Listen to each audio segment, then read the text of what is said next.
Good afternoon. I'm William Kentridge in my studio in Johannesburg, and I want to send my warmest greetings to Lia Rumma and to everybody at this press conference for the project in the Arsenale in Amalfi.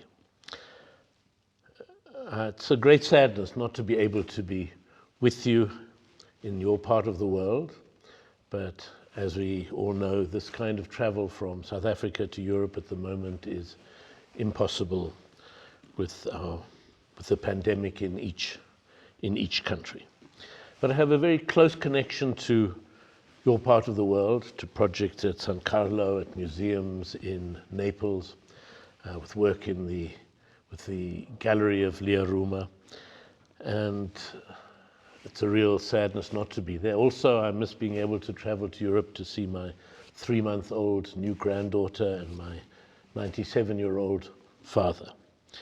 But these are our circumstances, and I'm also sorry not to see the work in this extraordinary place and to celebrate with you the memory of Marcello Rumma and the groundbreaking exhibition of 1968 of Arte Povera in this venue.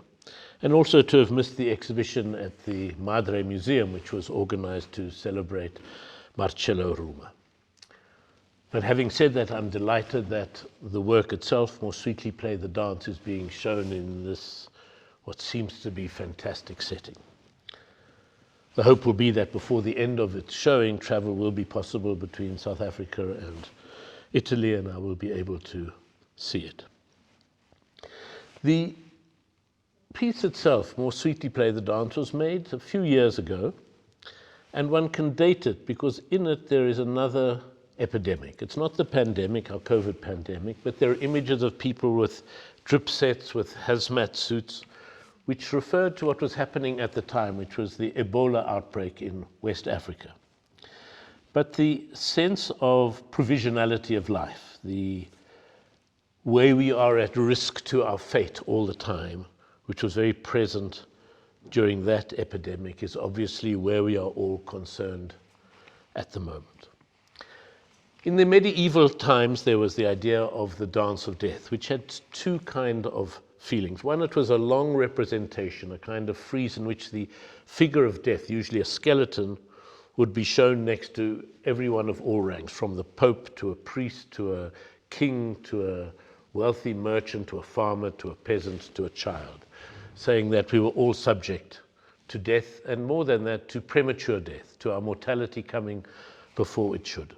So that was one element of the piece, that sense of a fate that is coming towards us, which is, of course, what we're feeling so strongly in this moment.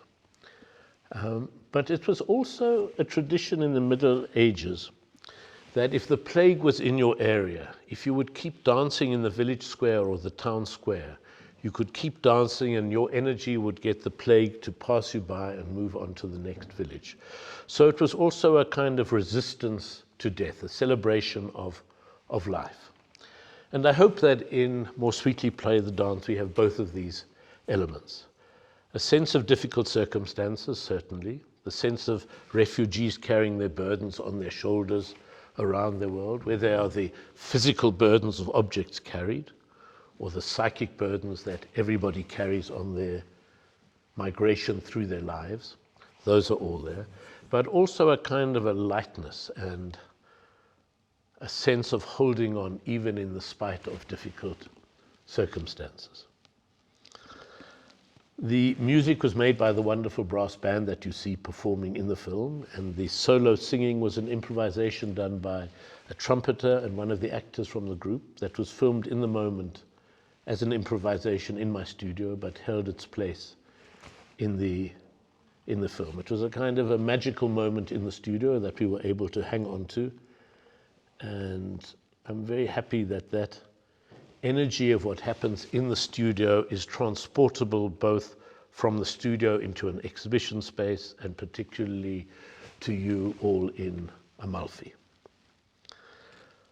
Again, the best wishes for both the press conference, for the ongoing project, and my thanks to the organizers of the exhibition, who I believe also organized the exhibition at the Madre Museum for Marcello Rumma, and of course to Lia and her gallery staff for making this, as with so many other fabulous projects, possible.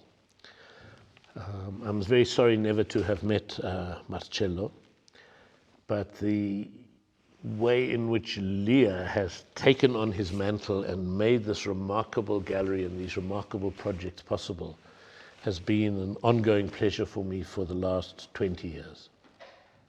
Thank you.